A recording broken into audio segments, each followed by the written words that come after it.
നമസ്കാരം.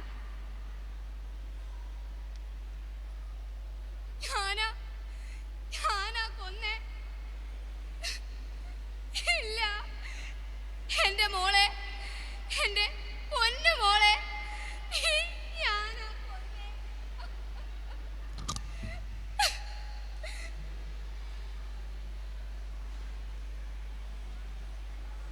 നിയമഭൂതം നിരോധിച്ചിട്ടും അന്തസ്സിന്റെയും അഭിമാനത്തിന്റെയും അഹന്തയുടെയും പ്രതീകമായി ഇന്നും നിലനിൽക്കുന്ന സ്ത്രീധനം എന്ന മഹാവിപത്ത്, അതുമൂലം ക്രൂരമായ ജീവഹാനി സംഭവിച്ച നമ്മുടെ സഹോദരിമാരുടെ ഓർമ്മയ്ക്ക് മുന്നിൽ പ്രണാമം അർപ്പിച്ചുകൊണ്ട് കുറച്ച് മാസങ്ങൾക്ക് മുമ്പുള്ള ഈ അമ്മയുടെ വീട്ടിലേക്ക് നമുക്കൊന്ന് എത്തി നോക്കാം.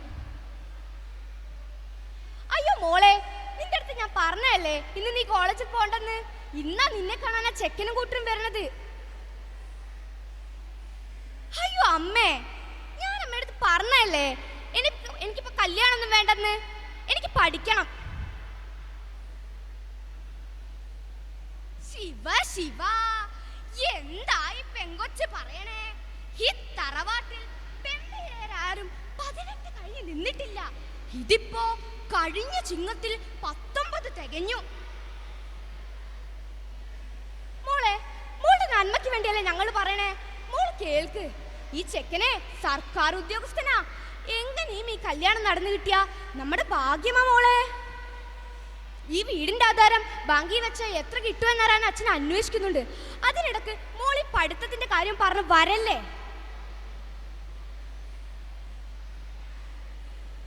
അപ്പൊ ഞാനോ, എന്റെ സ്വപ്നങ്ങൾ? 2 മാസത്തിന് ശേഷം അങ്ങനെ നമ്മുടെ ബാധ്യതകളെല്ലാം കഴിഞ്ഞു. കല്യാണം നല്ല ഭംഗിയായും നടന്നു. ട്രിങ് ട്രിങ്. ഹലോ, ആ മോളെ, എന്തൊക്കെയുണ്ട് വിശേഷങ്ങൾ? അമ്മേ, അമ്മ എനിക്കിവിടെ വയ്യ അമ്മേ. എന്നെ വല്ലാണ്ട് ഉപദ്രവിക്കുന്നു. ഇന്നും എന്നെ തല്ലി അമ്മേ. എനിക്കിനി വയ്യ അമ്മേ. നിങ്ങൾ എന്നെ അങ്ങോട്ട് കൂട്ടിക്കൊണ്ടു പോവാമോ? അയ്യോ മോളെ, എന്താ നീ പറയണേ? മോക്കറിയാലോ എന്തോ നഷ്ടപ്പെട്ട ഈ അച്ഛനും അമ്മയും കല്യാണം നടത്തിയെന്ന്. കുറച്ചൊക്കെ പ്രശ്നങ്ങൾ എല്ലായിടത്തും കാണും. മോൾ അതൊന്നും അത്ര വലിയ കാര്യമാക്കി എടുക്കാതെ സ്നേഹത്തോടെ നിന്ന് നോക്ക്. അല്ലേലും മോളിപ്പോ തന്നെ ഭർത്താവിനെ വിട്ട് ഇന്ന് വന്നു കഴിഞ്ഞാ ആളുകൾ എന്ത് പറയും? ഈ അച്ഛനും അമ്മയും ആളുകളുടെ മുഖത്തെങ്ങനെ നോക്കും? മോൾ എങ്ങനെയെങ്കിലും അവിടെ പിടിച്ചു നിൽക്ക്. പക്ഷെ അമ്മേ, അമ്മേ, ഹലോ.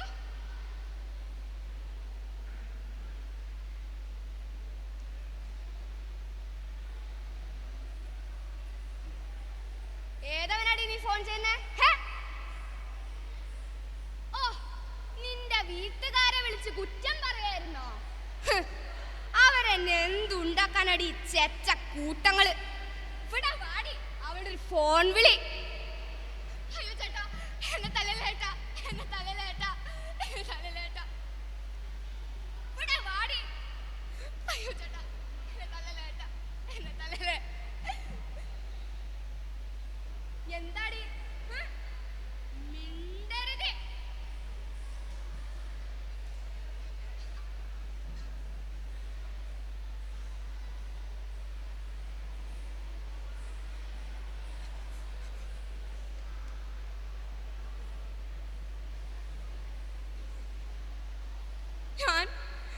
ഞാനിനി ഒറ്റയ്ക്കാണ്.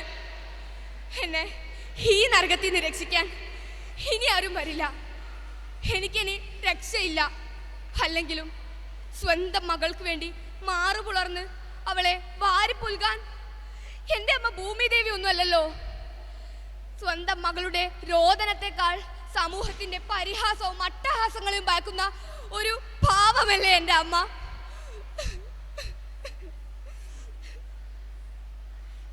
മതിയാക്കാം, ആർക്കും ഭാരമാകാതെ സ്വയം രക്ഷപ്പെടാൻ.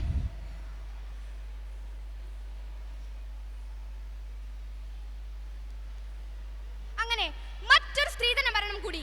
ഈ അവസരത്തിൽ മരണപ്പെട്ട പെൺകുട്ടിയുടെ അമ്മയ്ക്ക് എന്താണ് പറയാനുള്ളത് എന്ന് നമുക്ക് ചോദിച്ചറിയാം.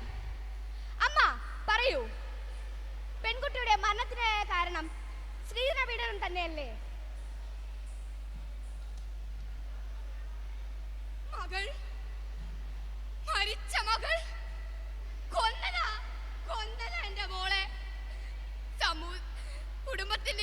സ്വത്തിന്റെയും അഭിമാനത്തിന് വേണ്ടി ഈ ഞാനാ കൊന്നേ.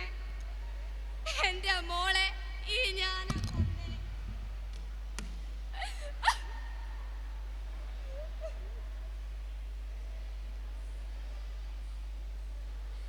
പ്രബുദ്ധ കേരളമേ കേൾക്കൂ, നമ്മുടെ പെൺകുട്ടികൾ നമ്മുടെ ബാധ്യതകളല്ല, സ്വന്തമായി ചിന്തകളും ആഗ്രഹങ്ങളും സ്വപ്നങ്ങളുമുള്ള മനുഷ്യ ജന്മങ്ങളാണവർ. അവർ പഠിക്കട്ടെ, അവർ പറക്കട്ടെ അവരുടെ സ്വപ്നങ്ങളിലേക്ക്. നന്ദി, നമസ്കാരം.